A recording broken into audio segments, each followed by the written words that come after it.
Hi guys, good evening, magandang araw po sa inyo. Salamat sa panood. Ito po yung Divine Mercy, continuation ko po sa video ko na in-upload ko dati, yung naglalakbay kami. So ngayon nakita na namin ang Divine Mercy, no. It was located along Davao del Sur, which is Asbang, Matanao. It is a province, part of Davao del Sur. Kung gusto nyo puntahan dito, come and go, visit us, visit this place. Napaganda po. Yung location super nice, tapos ang klima napakalamig, napakaganda, fresh air talaga. Walang mga pollution, hindi pa po ito polluted kasi kadidevelop lang po nito.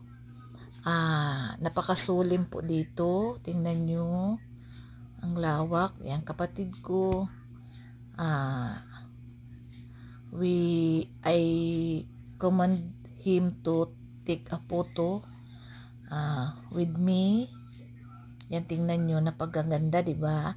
So kung sino po yung gusto pumunta dito, well, welcome po kayo. Ayan, nagdasal kami for pasalamat kami sa Divine Mercy for good health. Maganda ang pagbiyahe namin. Yan, napakagandang mountain.